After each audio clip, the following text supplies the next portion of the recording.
Google I/O is probably one of the most important events of the year, particularly because we get to see the next version of Android. And as expected, we did get Android L announced today, and it is hot. There is a lot of great stuff to talk about, but if you don't want to go through 2 hours of a keynote, let's talk about it. I'm Jaime Rivera. This is Pocketnow, and these are the things we loved about Android L today, and the things that we feel Google should have improved in Android L. Out of the things that we love, probably the hottest one is material design, and the reason why this is cool is because this is Google's new UI, not just for Android L. Android L is going to be just the initial ticket to the way Google is going to look from now on. We're talking about Chrome, we're talking about Google applications, the Google UI and their web-based services. Everything is going to take the paper element that we see in material design, and even though some people are criticizing that it looks a little skeuomorphic, I'll admit that it's extremely elegant. It's what we've been asking for from Android for years, and yes, it's definitely gotten a lot more elegant with Ice Cream Sandwich and going forward, but Android L just looks amazing. Material design looks amazing, and it's great to see that everything from Google services to Chrome and to Android is going to look unique and unified, and it's great to know that whatever you see here on the computer will look the same on your phone. That's great. Now, one of the coolest things about Android L is that it's one operating system to rule everything. Surely we still have Chrome OS for the Chrome computers, and not everything is going to be Android just yet, but Android L will work on wearables, it'll work on tablets, it'll work on phones, it'll work on TVs, it'll work on cars.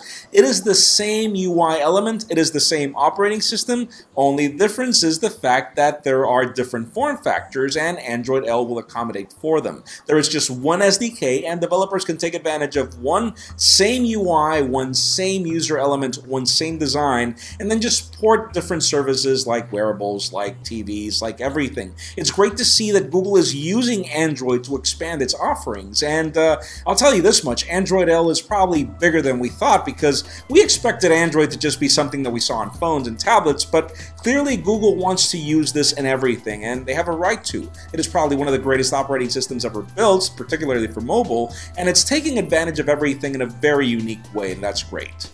Now, as a consensus of almost everybody at Pocketnow, Android Wear was the hottest thing that was announced today. We saw a developer preview before, but for the first time ever, we actually see Android Wear working on hardware, and it is cool.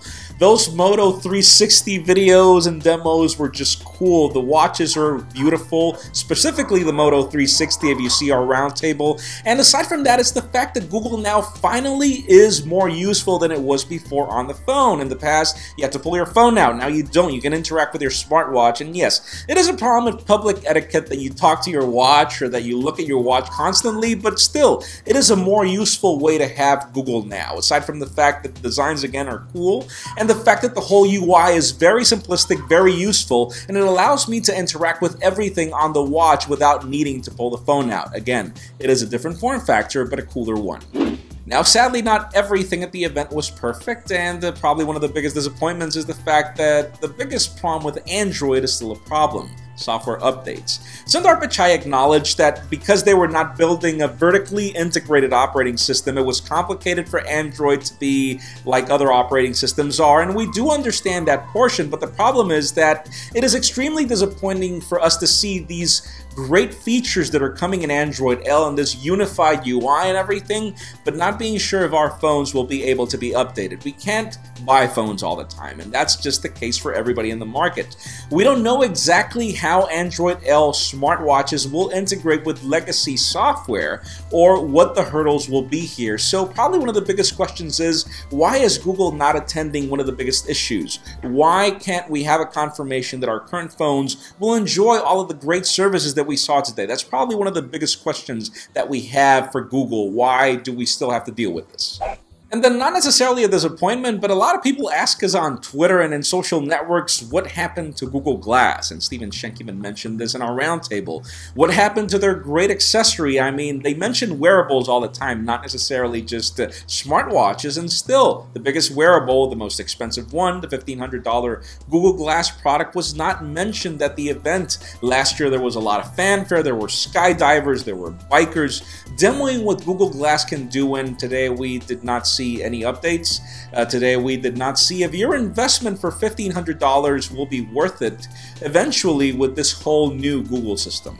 And finally, there was one thing that we were mixed about. Not entirely happy, but not disappointed. We did get hardware. We did get the LG G Watch. We did get the Samsung Gear Live.